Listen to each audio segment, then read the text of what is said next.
नमस्कार दोस्तों, एक बार फिर स्वागत है आप सभी का इंडिया स्टूडेंट अकेडमी पर। दोस्तों, आज की इस वीडियो में हम केमिस्ट्री के क्वेश्चन डिस्कस करने वाले हैं जो कि पीएटी की 2019 की परीक्षा में पूछे गए हैं। दोस्तों, मैं आपको बता दूं, यह क्वेश्चन पीसीई ग्रुप से पूछे गए हैं और केमिस्ट्री सब्जेक्ट से क्वेश्चन पूछे गए हैं। तो दोस्तों, जो भी छात्र अन्य एंट्रेंस एग्ज़ाम की तैयारी कर रहे हैं, जैसे जीएनटीएसटी, पीएनएसटी, पीपीटी, ठीक है, पीबीएफटी, और जिन भी परीक्षाओं में केमिस्ट्री से क्वेश्चन पूछे जाते हैं, तो उन सभी छात्रों के लिए क्वेश्चन काफ़ी उपयोगी होने वाले हैं। तो चलिए दोस्तों, इस वीडियो को अब हम करते हैं शुरू। मानक विचलन के बारे में कौन सा कथन सही है? Which statement is correct about standard solution? तो यहाँ पर ऑप्शन है मानक विलयन जल में आसानी से, यहाँ पर द्वितीयक मानक विलयन जल में आसानी से विलेय स्थिर यौगिकों से तैयार किया जाता है। दूसरा, प्राथमिक मानक विलयन जल में आसानी से विलेय स्थिर यौगिकों से तैयार किया जाता है। दोस्तों, यहाँ पर दूसरा जो स्टेटमेंट है यह हमारा सही होगा, ठीक है। बाकी जो अन्य स्टेटमेंट है वह गलत है। Primary standard solution is prepared from stable compounds readily soluble in water. अगला क्वेश्चन हम देखेंगे दोस्तों, निम्नलिखित में से कौन सा संक्रमण धातु ऑक्साइड एक विसंवाहक है? इंसुलेटर है, ठीक है। कौन सा transition metal oxide is an insulator? तो इस प्रश्न का सही आंसर होगा दोस्तों FeO, चौथा ऑप्शन सही आंसर होगा। अगला प्रश्न है, निम्नलिखित में से किसे कार्बिल एमीन कहा जाता है? निम्नलिखित में से किसे कार्बिल एमीन कहा जाता है? RNC, तीसरा ऑप्शन हमारा सही आंसर होगा। निम्नलिखित में से कौन ध्रुवण घूर्णक नहीं है, ऑप्टिकली एक्टिव नहीं है? तो इस प्रश्न का जो सही आंसर होगा दोस्तों वह होगा तीसरा ऑप्शन, ट्रांस CuCl2En2, और यहाँ पर धनायन की एक सांद्रता, ठीक। तीसरा ऑप्शन हमारा सही आंसर होगा। Alpha minus D plus glucose का एक साकेत श्रृंखला बहुलक है। तो इस प्रश्न का सही आंसर होगा एमाइलोपेक्टिन, चौथा ऑप्शन सही आंसर होगा। अगला क्वेश्चन है, न्यूमेरिकल क्वेश्चन है, एक रेडियो सक्रिय समस्थानिक का अर्ध आयुकाल 30 दिनों का है। यदि हम पदार्थ के 10 ग्राम से शुरू करते हैं, ठीक है, ध्यान से सुनिएगा, अर्ध आयुकाल कितना है? 30 दिनों का है, और हम पदार्थ के 10 ग्राम से क्या कर रहे हैं? शुरू कर रहे हैं। तो 90 दिनों के बाद शेष राशि क्या होगी? तो दोस्तों 90 दिनों, हमने 10 ग्राम से शुरू किया है, तो 90 दिनों के बाद जो शेष राशि बचेगी वह बचेगी दोस्तों यहाँ पर 1.25 ग्राम। तीसरा ऑप्शन सही आंसर होगा। अगला क्वेश्चन है, बच्चों को दुग्ध पान करवाने वाली बोतलें किससे निर्मित होती हैं? तो इस प्रश्न का सही आंसर होगा दोस्तों पॉलीस्टायरीन, पहला ऑप्शन यहाँ पर सही आंसर होगा, पॉलीस्टायरीन। तरल ए को तरल बी के साथ धनात्मक विचलन वाले एक गैर आदर्श विलयन को निर्मित करने के लिए मिश्रित किया जाता है। मिश्रित करने की प्रक्रिया क्या होगी? तो दोस्तों यह एक एंडोथर्मिक इन नेचर वाली प्रक्रिया होगी, ठीक है, प्रकृति में ऊष्मा शोषी प्रक्रिया। चौथा ऑप्शन सही आंसर होगा। यहाँ पर पूछा गया है, यहाँ पर कुछ फॉर्मूला दिए गए हैं, इनको आप पढ़िएगा दोस्तों अच्छे से, लगभग एक जैसे आपको दिख रहे होंगे। बाकी यहाँ पर Ni तो सब में कॉमन है दोस्तों, निकल, बट ये यहाँ पर ही ब्रैकेट के अंदर ये चेंज हो रहा है, ठीक है। इनमें से कौन सा प्रतिचुंबकीय है? तो दोस्तों यहाँ पर जो प्रतिचुंबकीय है वह है,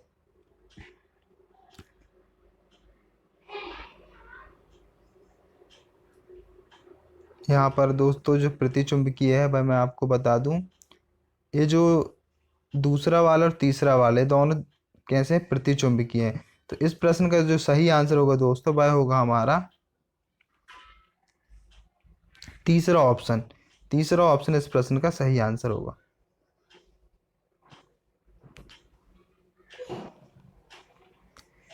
अगला क्वेश्चन हम देखते हैं दोस्तों, निम्नलिखित अणुओं को उनके आबंध कोणों के बढ़ते क्रम में व्यवस्थित करें। निम्नलिखित अणुओं को उनके आबंध कोणों के बढ़ते क्रम में, बॉन्ड एंगल, आबंध कोण मतलब bond angle, W = CCl4, X = BF3, Y = SF6, Z = BeCl2। तो इस प्रश्न का जो सही आंसर होगा वह होगा Y W X जेड। ठीक है, चौथा ऑप्शन यहाँ पर सही आंसर होगा। तो अब दोस्तों यहाँ पर ये बाय डब्ल्यू एक्स जेड, इनके क्या है मान, बाय इक्वल टू ये है तो ये पहले आ जाएगा ना, ये आएगा पहले फर्स्ट नंबर पर। ठीक है, और इसके बाद एक इससे छोटा है डब्ल्यू, इससे दूसरे नंबर पर एक्स, तीसरे नंबर पर, चौथे नंबर पर जेड। ठीक है, चौथा ऑप्शन सही आंसर होगा। अगला क्वेश्चन, निम्नलिखित में से जैव निम्नीकरण बहुलक है। Biodegradable polymer, biodegradable polymer, polythene, bakelite, nylon 2, nylon 6, polyvinyl chloride. इस प्रश्न का सही आंसर होगा नायलॉन 2, नायलॉन 6। तीसरा ऑप्शन सही आंसर होगा। अगला क्वेश्चन है, हाइड्रोजन गैस तरंगदैर्घ्य 360 nm के फोटॉन को अवशोषित करती है और दो विभिन्न तरंगदैर्ध्यों पर उत्सर्जित होती है। यदि उत्सर्जन में से एक 700 nm पर है तो दूसरा उत्सर्जन खाली स्थान पर होगा। तो दोस्तों दूसरा होगा 7 nm पर। ठीक है, जो पहला ऑप्शन हमारा सही आंसर होगा। अगला है, जलीय विलयनों में +2 ऑक्सीकरण अवस्था में तांबा +1 ऑक्सीकरण अवस्था की तुलना में अधिक स्थिर होता है, क्योंकि दोस्तों कॉपर 1 धनायन की तुलना में कॉपर 2 धनायन की विशाल ऋणात्मकता जल योजन एंथैल्पी होती है।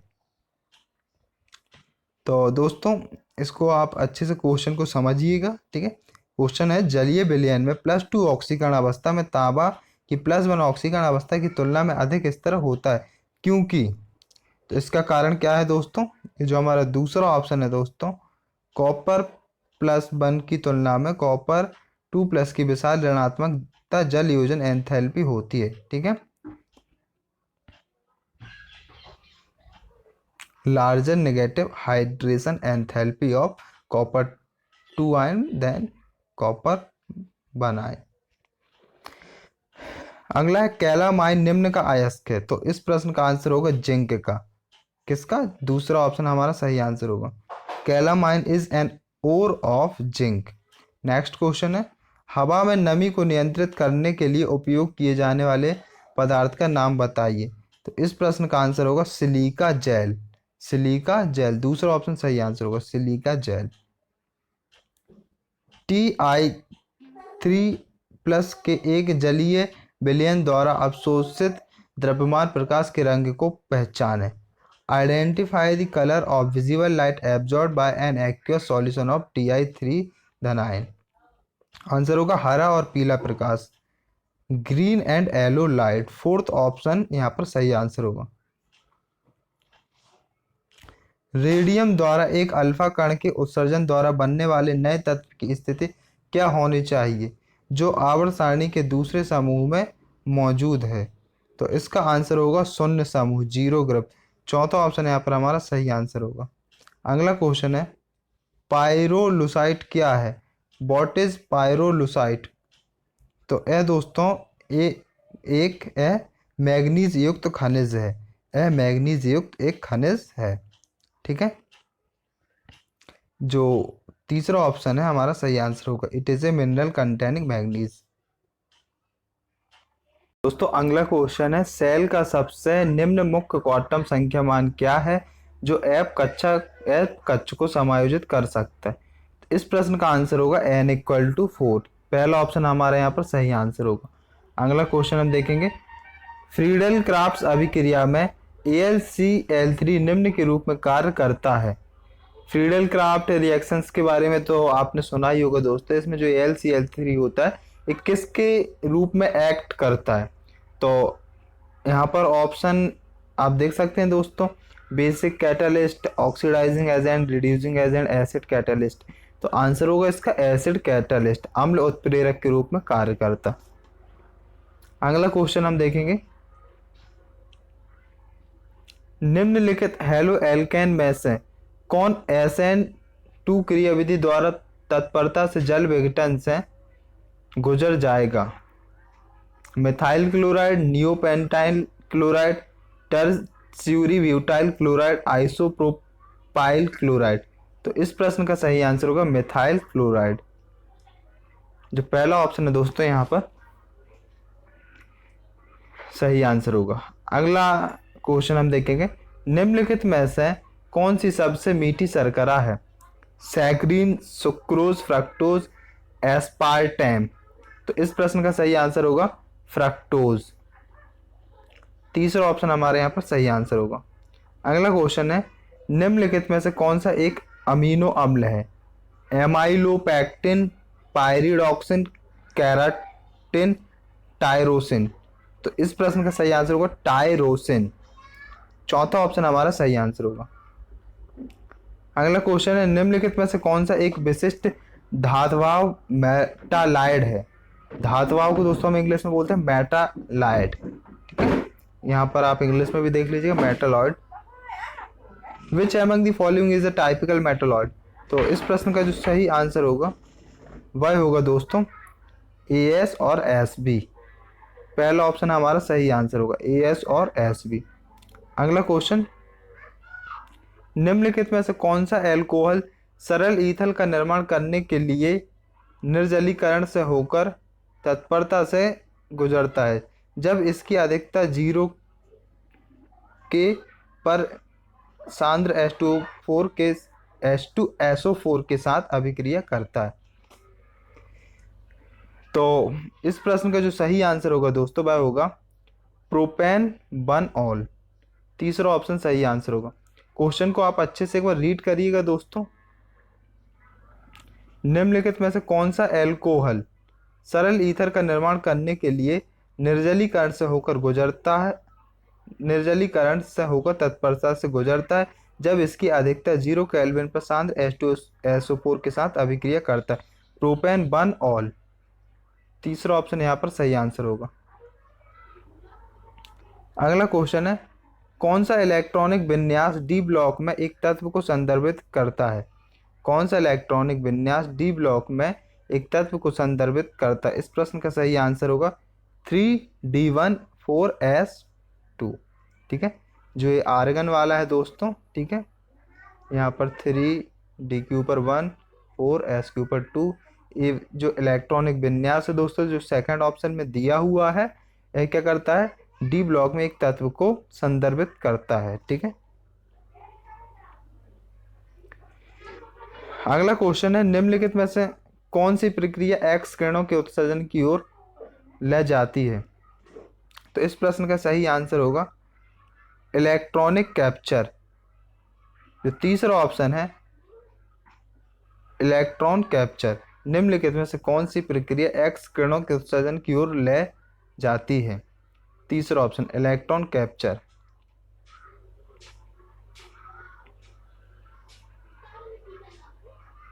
निम्नलिखित में से कौन सा विलयन समपराश्री विलयन है? निम्नलिखित में से कौन सा विलयन समपराश्री विलयन है? Which of the following solution is isotonic solution?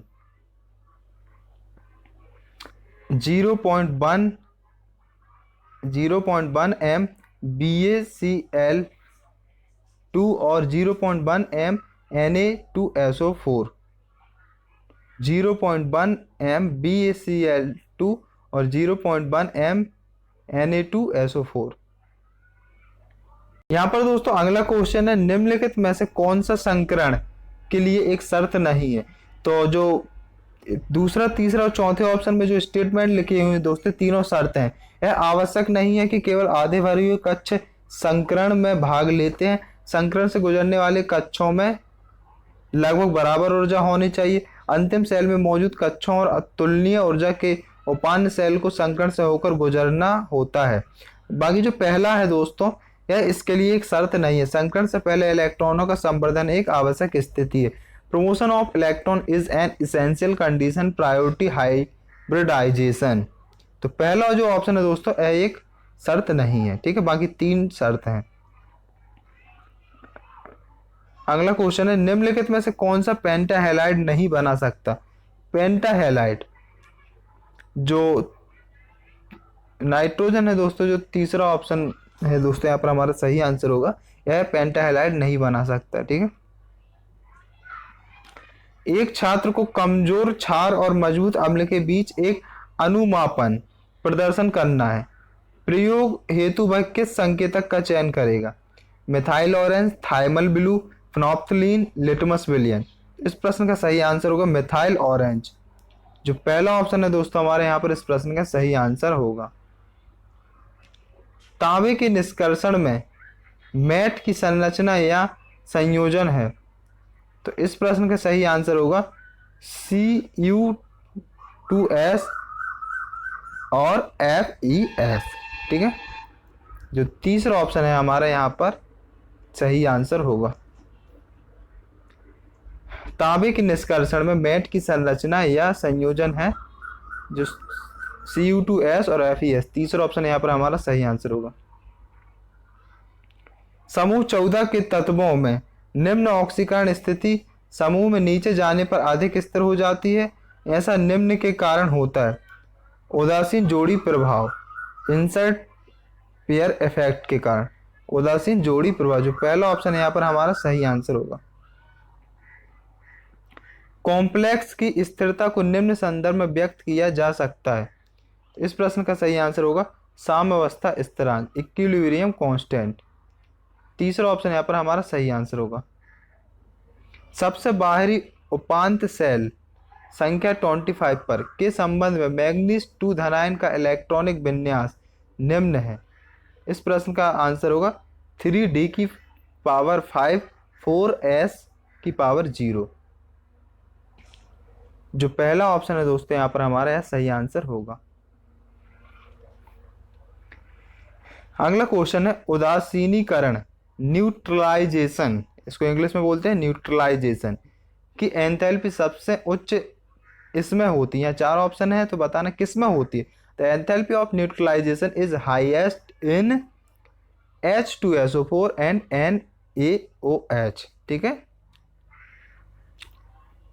H2SO4 and NaOH।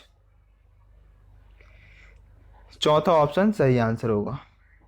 Question को दोस्तों अच्छे से समझते जाइएगा दोस्तों। ठीक है, यहाँ पर मैं इसको आपको अच्छे से दिखा देता हूँ इस क्वेश्चन को भी, क्योंकि क्वेश्चन को समझना बहुत ही जरूरी है। एक रासायनिक प्रतिक्रिया के लिए दर स्थिरांक में इकाई L mole inverse S inverse है। ठीक है, अभिक्रिया की कोटि निम्न होगी। इसको मैं इंग्लिश में भी पढ़ता हूँ दोस्तों। ठीक है, the rate constant for a chemical reaction has units L mole inverse S inverse, the order of the reaction will be. तो इस प्रश्न का जो सही आंसर होगा वह होगा 2। तीसरा ऑप्शन है यहाँ पर हमारा सही आंसर होगा। अगला क्वेश्चन है आरेनियस समीकरण के अनुसार एक अभिक्रिया का दर स्थिरांक निम्न के समान होता है। तो इस प्रश्न का जो सही आंसर होगा दोस्तों AE की power -EA divide by RT। तो दूसरा ऑप्शन है यहाँ पर हमारा सही आंसर होगा। आरेनियस समीकरण के अनुसार एक अभिक्रिया का दर स्थिरांक निम्न के समान होता है, तो आंसर होगा AE की power -EA divide by RT। अगला क्वेश्चन दोस्तों न्यूमेरिकल क्वेश्चन, मैं इसको स्किप करूंगा दोस्तों न्यूमेरिकल क्वेश्चन, क्योंकि इनको सॉल्व करना पड़ता है दोस्तों। यहाँ पर मैं आंसर इनके बता देता हूँ आपको हालांकि, तो यहाँ से आपको एक आइडिया लग जाएगा कि किस टॉपिक से क्वेश्चन पूछे गए। 20 डिग्री सेल्सियस पर N/10 KCl की विशिष्ट चालकता 0.0212 ओम इनवर्स सेंटीमीटर इनवर्स है और इस वैलेंस है सेल का प्रतिरोध 20 डिग्री सेल्सियस पर 50 ओम मीटर है। सेल स्थिरांक क्या होगा? तो आंसर होगा 1.166 सेंटीमीटर इनवर्स। इसका मतलब होता है दोस्तों, इसका मतलब होता है 1/सेंटीमीटर। तो जब ये सेंटीमीटर ऊपर जाता है तो इसके ऊपर जो एक घात 1 होती है दोस्तों यहाँ पर ये -1 हो जाती है। ठीक है, जैसे दोस्तों यहाँ पर ये लिखा हुआ है ओम इनवर्स सेंटीमीटर इनवर्स, तो इसका मतलब होगा ए। ठीक है, जब ये ऊपर जाएगा तो यहाँ -1 लग जाएगा, यहाँ भी -1 और यहाँ से हट गया। एक पदार्थ के वाष्पीकरण का क्वथनांक और एंथैल्पी क्रमशः -173 डिग्री सेल्सियस और 840 जूल मोल इनवर्स है। वाष्पीकरण की एंट्रोपी क्या है? दोस्तों न्यूमेरिकल क्वेश्चन है, आपसे टॉपिक नोट करिएगा किस टॉपिक से क्वेश्चन पूछे जा रहे हैं। तो ज़्यादातर जो क्वेश्चन पूछे जा रहे हैं दोस्तों आपके जो एंथैल्पी एंथैल्पी वगैरह वाला जो टॉपिक होता है दोस्तों, ठीक है, या एंट्रोपी वाला, उससे क्वेश्चन पूछे जा रहे हैं, ठीक है।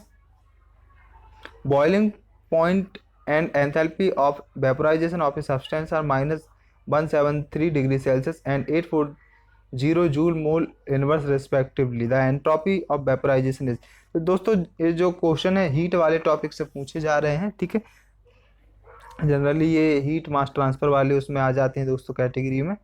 तो यहाँ पर आंसर होगा 8.4 जूल मोल इनवर्स के इनवर्स, ठीक है, आंसर होगा, चौथा ऑप्शन आंसर होगा। यहाँ पर एक क्वेश्चन अच्छा है दोस्तों। JNO का सफ़ेद पाउडर गर्म होने पर पीला हो जाता है क्योंकि यह प्रदर्शित करता है, क्या प्रदर्शित करता है दोस्तों? अंतरालीय धनायनों के कारण धातु की अधिक नमी, metal excess defect due to interstitial cations. अंतरालीय धनायनों के कारण धातु की अधिक कमी, तीसरा ऑप्शन यहाँ पर हमारा सही आंसर होगा। अगला क्वेश्चन है दोस्तों, ब्यूटाइन, यहाँ पर एक रिएक्शन लिखी गई है दोस्तों, उत्पाद बी को पहचानिए। इसमें हमें उत्पाद बी को पहचानना है दोस्तों। तो आई थिंक यहाँ पर बहुत सारे फॉर्मेशन दिए होंगे दोस्तों, कुछ चेन रिएक्शन दी हुई हैं। तो यहाँ पर आपको जो प्रोडक्ट बी है इसको फाइंड करना है। तो यहाँ पर मैं आपको सही आंसर बता देता हूँ दोस्तों, इसको आप अच्छे से देख लीजिएगा, ठीक है। पहले इसमें हमें जो बी है, आइडेंटिफाई द प्रोडक्ट बी, तो इसका जो सही आंसर हो जाएगा दोस्तों वह हो जाएगा यहाँ पर ए, ठीक है। H3C, फिर CH2 से जुड़ा है, फिर C से, और यहाँ डबल बॉन्ड से दोस्तों, यहाँ उस ऑक्सीजन से, और फिर CH3 से। तो ये जो दोस्तों हमारा ये वाला ऑप्शन है, दूसरा वाला, ये हमारा सही आंसर होगा। फिर यहाँ पर एक रिएक्शन दी हुई है और बोला है कि उत्पाद आर को पहचानिए। तो दोस्तों इसमें जो फाइनली जो आर जो प्रोडक्ट हमारा बन रहा है, यह क्या है दोस्तों? हमारा बेंजीन है। क्या है? बेंजीन। तो आई थिंक ये क्वेश्चन थोड़ा सा आपको इजी लगा होगा, क्योंकि चेन रिएक्शन वाले थोड़ा सा टॉपिक दोस्तों हमें अच्छे से पढ़ना रहता है, ठीक है, और उन्हें केमिस्ट्री वगैरह आपको अच्छे से आना चाहिए, तभी इस प्रकार के क्वेश्चन आप सॉल्व कर पाएंगे।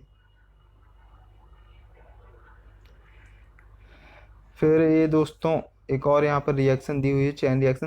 तारांकित कार्बन परमाणु पर संकरण का प्रकार है। The type of hybridization on the asterisked carbon atom is.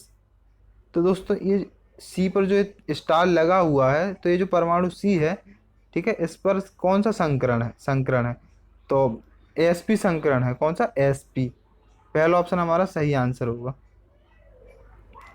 यहाँ पर फिर एक अभिक्रिया है दोस्तों, यहाँ पर आप देखिए, इसको लिखा है कि अभिक्रिया के दौरान निर्मित x और y को पहचाने, ठीक है। HBr peroxide SbF3 but 1NXY। तो इसको दोस्तों आप रीड करिएगा, एक थोड़ा रिएक्शन है, इनको पढ़ने में बड़ी दिक्कत होती है। तो यहाँ पर x = 1 bromobutane, y = 1 fluorobutane, x = 2 bromobutane, y = 1 fluorobutane. तो यहाँ पर इसको आप अच्छे से देख लीजिएगा रिएक्शंस को, ठीक है, और इसका जो आंसर है दोस्तों यहाँ पर आप इसको अच्छे से देख लीजिएगा। फिर न्यूमेरिकल क्वेश्चन में इसको स्किप करूंगा दोस्तों। इसके बाद अगेन है न्यूमेरिकल क्वेश्चन है दोस्तों, पीएच की गणना करनी है। एक बफर के पीएच की गणना कीजिए जिसका acetic acid 0.1 m, acetic sodium acetate 0.2 m और एसिटिक एसिड का पी का 4.76 है। तो आंसर होगा 5.06। तीसरा ऑप्शन हमारा सही आंसर होगा। निम्नलिखित प्रतिक्रिया से उत्पाद ए का अनुमान लगाएं। यहाँ पर एक रिएक्शन दी हुई है दोस्तों, इससे हमें जो फाइनल प्रोडक्ट ए बन रहा है इसका अनुमान लगाना है। तो इसका आंसर होगा साइक्लोपेंटेनॉइल ऋणायन। साइक्लोपेंटेनॉइल ऋणायन, जो पहला ऑप्शन है दोस्तों यहाँ पर हमारा सही आंसर होगा साइक्लोपेंटेनॉइल एनायन, ठीक है। निम्नलिखित अभिक्रिया के लिए दिए गए विकल्पों में से कौन सा सही संबंध है? N2+3H2 equal to 2NH3। तो इस प्रश्न का जो सही आंसर होगा दोस्तों वह होगा del H equal to del E minus 2RT। Del H equal to del E minus 2RT, जो चौथा ऑप्शन है दोस्तों यहाँ पर हमारा इस प्रश्न का सही आंसर होगा। ठीक है, तो दोस्तों यहाँ पर हमने 50 क्वेश्चन देखे केमिस्ट्री के, और जो हमारे आने वाले वीडियोस हैं दोस्तों फिजिक्स, केमिस्ट्री, बायोलॉजी, और फिर दोस्तों जीएनटी पीएनटी की बात करें तो उसमें बायोलॉजी के अंदर बॉटनी, जूलॉजी, तो जो भी आने वाली वीडियोस हैं दोस्तों अगर उनको आप देखना चाहते हैं तो चैनल को सब्सक्राइब कर लें और बेल आइकन को प्रेस कर लें। वीडियो को ज़्यादा से ज़्यादा अपने दोस्तों में शेयर करें दोस्तों, ताकि उनको भी पता चले दोस्तों कि यहाँ पर पुराने क्वेश्चन पेपर मिल जाएंगे दोस्तों, तो उनका भी थोड़ा सा भला हो जाएगा। तो दोस्तों वीडियो को ज़्यादा से ज़्यादा शेयर करिएगा, और वीडियो देखने के लिए दोस्तों आपका बहुत बहुत धन्यवाद।